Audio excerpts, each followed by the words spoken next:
My question is for Sergio quickly. I know I've interviewed you in the past. I know you're an amazing guitar player. You did play a little bit piano in this movie.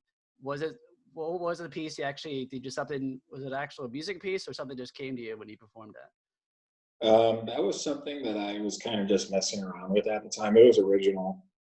It's like a little bit more formed now. My music kind of just comes together over several years through trial and error until I find like something sounds good. But yeah, so that wasn't even in the script.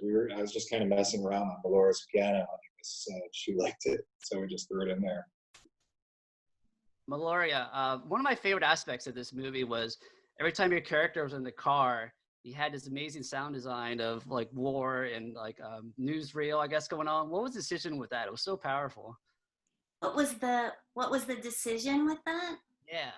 Well, that was an influence of my lovely producers. Nice. I originally wanted nothing.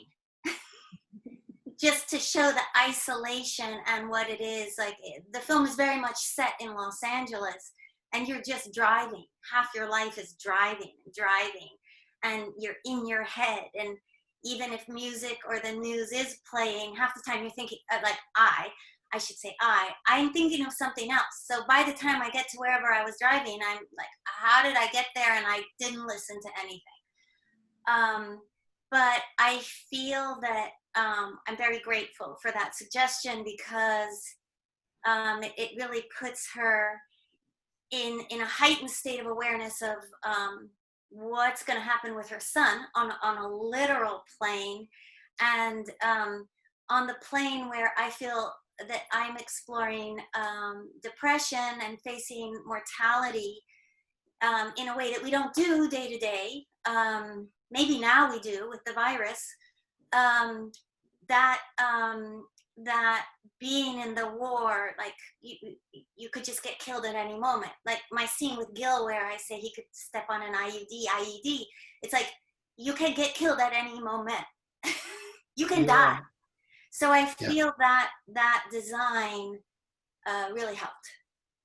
I love the scene where your character Rose is on top of the ladder painting, and then you kind of have this breakdown. Maybe it's because I have a fear of heights, but I was having a panic attack watching your character like kind of struggle to grab this ladder, and while you're having this meltdown. Talk about filming that scene. That scene, well, Christopher Seuss was my DP. So before we even started filming, the minute as Sergio said that I think everything was ready to go right before January 1st, Chris and I and the editor, Alexis Evelyn, I wanted a language, but Chris and I met nonstop, even like this, and went over imagery, films, the design of the film. We're not going to have a lot of time. We had to design it from the beginning so that this would be possible. We had to shoot it a very specific way, so we developed this language. So with the color and everything, so that, you know, the wall was supposed to be just red. The point being, she doesn't want her son to die, but she's just doing everything as though he's dead. So like a big splatter of blood. And then when we were filming that scene and I'm crawling up the ladder, I kept in my head, and I said it to Chris, I wish you were here.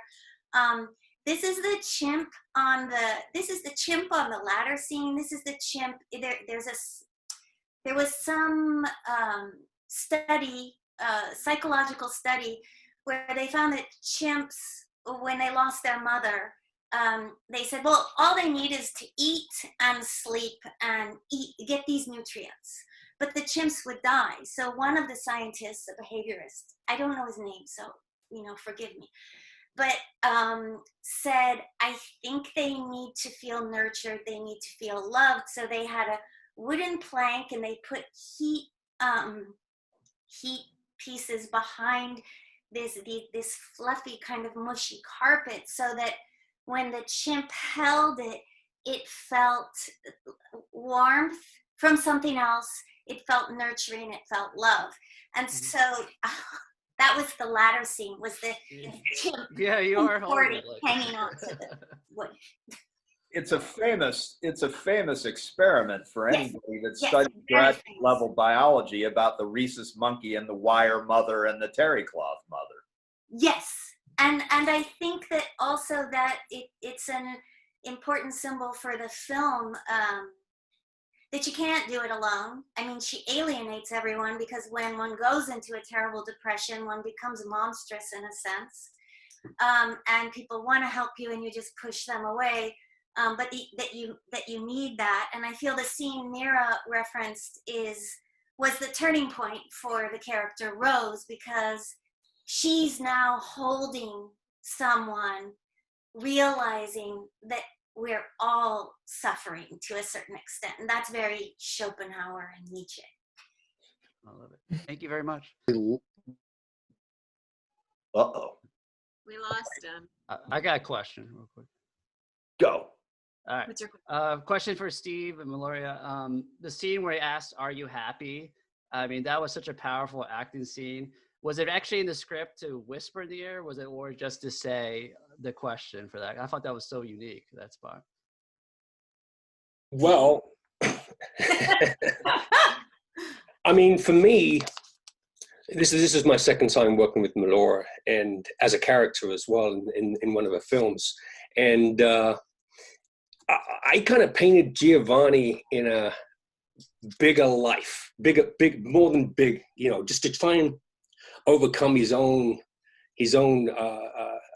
inner problems that he has. You know, I mean, he's a pretty tragic character within himself, and he has his own facade.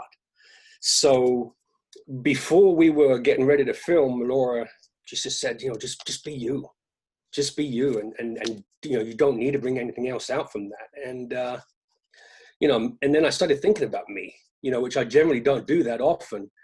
And the whole whispering was really kind of where we just kind of pulled it down to, and it really did start bringing out the emotions within myself and Rose, telling the story of why I am who I am, and why I try to overcome and see life in a positive way, because I kind of see her almost as not as a pet project, but like as a goal to get her out of her funk and let her see what life is really all about. And it almost becomes like my goal. But that whispering, it came from within, and from, you know, and from the Lord telling me, be me and no one else. It was cool to see kind of some opposite of like, hey, you can get out of this funk. Look, I've gone through all this stuff in my past, you know. Yeah, and it really was when you really kind of brought it down to that level, and you're telling that story as we did in that scene. It was powerful, because you put yourself in those shoes. I've had tragedies, not like I did in the film, but you really do start honing in on that, and it's easy to feed off that. Yeah.